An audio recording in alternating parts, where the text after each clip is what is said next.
Hello guys! Welcome back sa ating channel. Today, nandito ngayon sa charming little town of Arrowtown, one of the most historic places in New Zealand.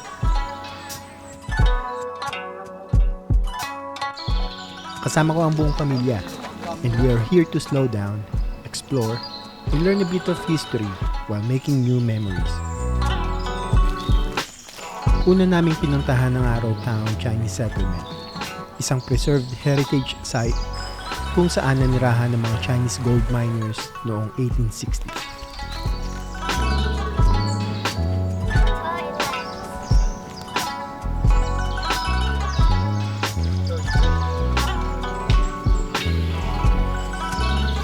During the gold rush, maraming Chinese immigrants ang pumunta dito para maghanap ng swerte.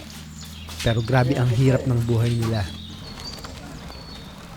Maliit lang ang mga bahay, gawa sa bato at kahoy.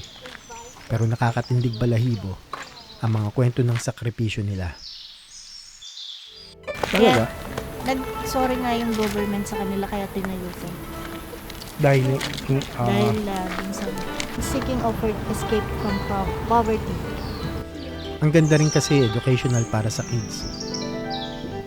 They get to see how people lived before and appreciate how far we've become. So this is Chinese version? Nakaka-touch kasi kahit simpleng lugar lang, damang-dama mo yung kasaysayan. Parang humakbang ka sa nakaraan. Can you hear the birds?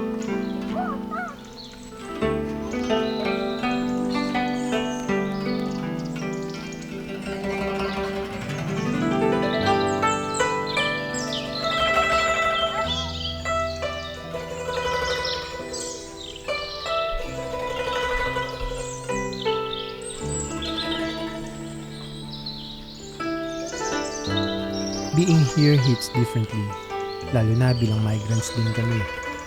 You feel this quiet sadness and deep respect para sa mga taong nagtaya ng lahat, kahit hindi sila tanggap.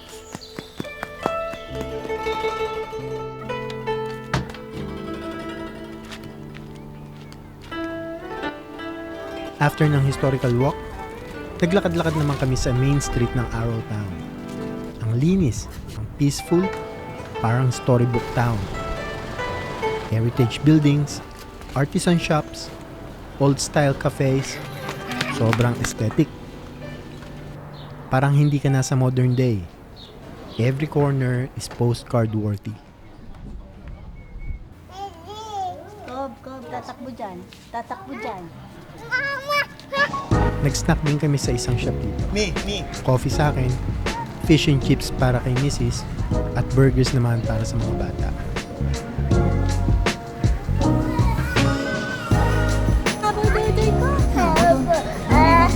Wear your cap kasi it's sunny. Oo! Look, dago. Ay, nagulat ako. Sabi daw. Arrowtown is perfect for a slow, meaningful family day trip. Lalo na kung gusto mong takasan ang busy city life. Nakakatuwang isipin na may ganitong klaseng lugar. Simple, tahimik, pero puno ng kwento. Sabi nga nila, you don't need to go far to reconnect. Minsan, nature and history lang sapat na. Nag-enjoy ang mga bata sa pagtingin-tingin ng mga toys at souvenirs.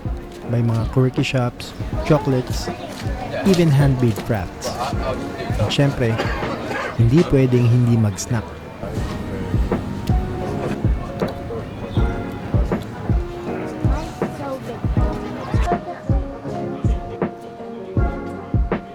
Naman sa naman. At pagtapos nga noon, nag-decide kami na umuwi na para magpahinga para sa next adventure namin bukas. Thank you for joining us today mga tropa. Don't forget to like this video if you enjoyed it. Mag-comment kayo kung may Arrowtown memory din kayo. And subscribe for more family stories around New Zealand. See you sa next trip.